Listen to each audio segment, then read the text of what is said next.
इस वीडियो में हम देखेंगे कि किस तरह से आप अपनी अस्पताल की नई ईमेल आईडी बना सकते हैं। सबसे पहले अपने मोबाइल पर क्रोम ब्राउज़र खोलिएगा। क्रोम ब्राउज़र खोलने के बाद आप सबसे राइट साइड में 3 डॉट दिखाई देंगे, उन 3 डॉट पर क्लिक कीजिए और सेकंड वाले ऑप्शन न्यू इनकॉग्निटो विंडो पर क्लिक कीजिएगा। उसके बाद इस तरह की विंडो खुलेगी, आप देखिएगा। उसके बाद फिर से 3 डॉट पर क्लिक कीजिए और इसमें नीचे एक बीच में ऑप्शन होगा डेस्कटॉप साइट का, आप उस डेस्कटॉप साइट वाले ऑप्शन को टिक कर दीजिएगा। उसको टिक करने के बाद आप ऊपर सर्च बार में जहाँ पे लिखा है सर्च और टाइप वेब एड्रेस, इस पर आप लिखिए gmail.com। gmail.com लिखने के बाद आप इस साइट के खुलने का वेट कीजिएगा। मैं भी आपको दिखा देता हूँ। gmail.com खुलने के बाद इस तरह से साइट खुलेगी।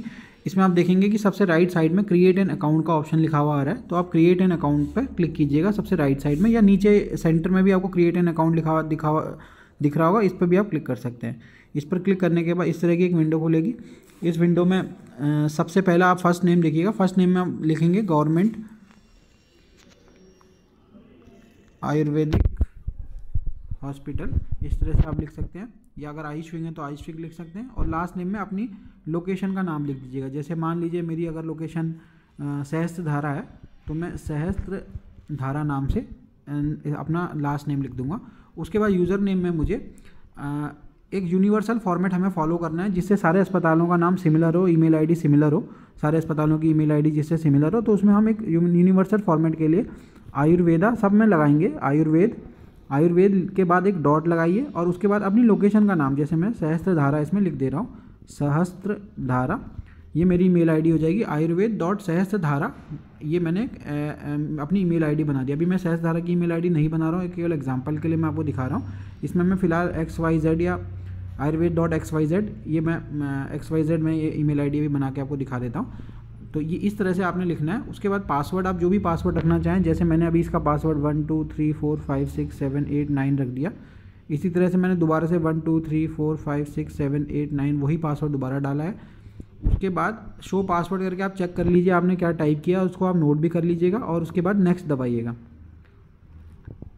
अच्छा, इसमें पासवर्ड में आपको ध्यान रखना है कि आपको थोड़ा स्ट्रॉन्ग पासवर्ड चूज़ करना है जिसमें वर्ड और नंबर्स का मिक्सचर हो और कोई सिंबल भी हो। तो मैं इसमें पासवर्ड रख दे रहा हूँ, जैसे आयुर्वेद @1 2 3, ऐसे ही आयुर्वेद @1 2 3। इसी तरह से आप भी कोई भी पासवर्ड बना सकते हैं, बस उसमें ध्यान रखिएगा कि उसमें लेटर्स भी हों, उसमें वर्ड्स भी हों और उसमें कोई सिंबल भी हो। उसके बाद इसको नेक्स्ट कीजिएगा। नेक्स्ट करने के बाद देखिएगा इस तरह से अगला पेज आ जाएगा। अगले पेज में आप देखेंगे कि फ़ोन नंबर मांग रहा है। फ़ोन नंबर ऑप्शनल है, आप चाहें तो अपना मोबाइल नंबर डाल सकते हैं। जैसे मैं अपना मोबाइल नंबर मैंने डाला है इसमें, या एग्जांपल के लिए मैं आपको दिखा दे रहा हूँ 999111222233, मैंने एक मोबाइल नंबर डाल दिया। डिजिट आप काउंट कर लीजिए, 6 7 8 9 10 11, एक ज़्यादा हो गई है, ठीक है। इसमें आप मोबाइल नंबर आप डाल सकते हैं इस तरह से। उसके बाद डेट ऑफ बर्थ आप चाहें तो एक डेट ऑफ बर्थ, इसको एक्चुअली कंपल्शन है तो इसको आप डाल लीजिए। बस ध्यान रखिएगा कि डेट ऑफ बर्थ में ईयर आप वही डालें कि जिससे आप 18 ईयर से ऊपर के रहें, अदरवाइज़ आपको कुछ रेस्ट्रिक्शंस इसमें फेस करनी पड़ेंगी जीमेल में। तो इसको आप ज़रूर ध्यान रखिएगा कि डे आप जैसे 1 जनवरी मैं इसमें डाल देता हूँ, और ईयर में आप ज़रूर ध्यान रखिए कि जैसे 18 ईयर्स मैं 2000 डाल देता हूँ, तो 2020 ईयर्स में डेट एज जो है टोटल 20 ईयर्स हो जाएगी, तो 18 ईयर से ऊपर हो जाएगी। तो ज़रूर ध्यान रखिएगा कि इसमें ईयर 2002 के बाद का ही सेलेक्ट करेंगे, सॉरी पहले का ही सेलेक्ट करेंगे। उसके बाद जेंडर में आप रेदर नॉट से कर सकते हैं। उसके बाद नेक्स्ट कर दीजिए।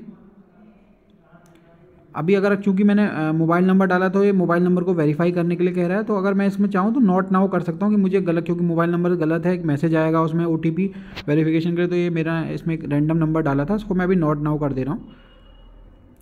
अगर आपके पास मोबाइल नंबर सही है तो आप येस भी कर सकते हैं। उसमें आपके पास एक OTP आएगा और OTP आपको सबमिट करना है। उसके बाद आप इसको एग्री कर दीजिए।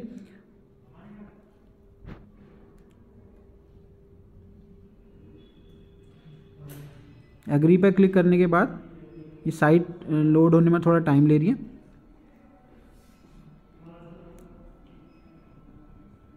एग्री पर क्लिक करने के बाद ये मेरी ईमेल आईडी बन जाएगी।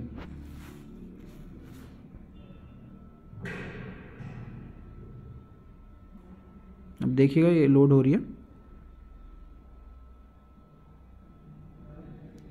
ठीक। अब ये अपग्रेड टू जीमेल मेरे से कह रहा है, तो मुझे अभी यूज़ द वेब वर्जन पे क्लिक करना है, जिससे मैं इसी में दिखा सकूं कि मेरी ईमेल आईडी बन गई है। तो ये मेरी मेल आईडी इसमें बन चुकी है, ये देखेंगे आप ayurved.xyz@gmail.com, इसका इनबॉक्स आ रहा है। तो यही मेल आईडी फिर आप फर्दर यूज़ कर सकते हैं अपने अस्पताल रिलेटेड करस्पॉन्डेंस के लिए।